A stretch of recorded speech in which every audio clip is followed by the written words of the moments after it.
Seria Regăsirea puterii interioare. Asumare. Drumul către maturitatea emoțională. Episodul 5. Maturitatea emoțională. Când nu mai lupți cu viața. Maturitatea emoțională nu arată cum crede lumea.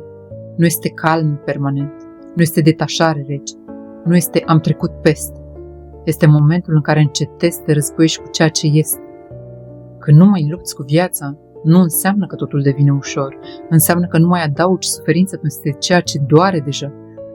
Nu te mai ceri cu trecutul, nu mai negociezi cu realitatea, nu mai încerci să forțezi oameni, situații sau etape să fie altfel decât sunt.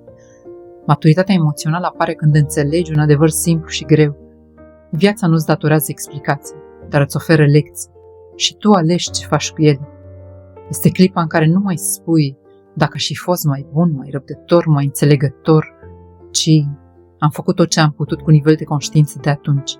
Nu te mai pedepsești, nu te mai justifici, nu te mai explici. În maturitatea emoțională nu mai alergi după închideri dramatice. Unele uși rămân deschise doar ca să vezi că nu mai vrei să intri. Nu mai lupți să fii înțeles de cei care nu te pot înțelege. Nu mai tragi de conexiuni care există doar în mintea ta. Nu mai confunzi intensitatea cu iubire. Viața nu mai este un câmp de bătălie. Devine un spațiu de alegere. Alegi ce păstrezi, alegi ce lași, alegi unde rămâi prezent și de unde te retragi cu demnitate. Maturitatea emoțională este momentul în care încetezi să mai demonstrezi ceva cuiva, inclusiv ție. Este liniștea care apare când nu mai fugi de durere, dar nici nu o transformi în identitate. Când nu mai spui, asta sunt eu pentru că mi s-a întâmplat asta, ci asta am trăit, dar nu asta sunt. Și poate cel mai important, maturitatea emoțională nu te face imun la iubire. Te face capabil de iubire real, fără agățare, fără frică, fără pierdere de sine.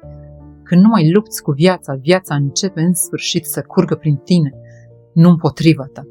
Iar acolo, în acel spațiu calm și viu, puterea ta interioară nu mai este ceva ce cauți, este ceva ce ești.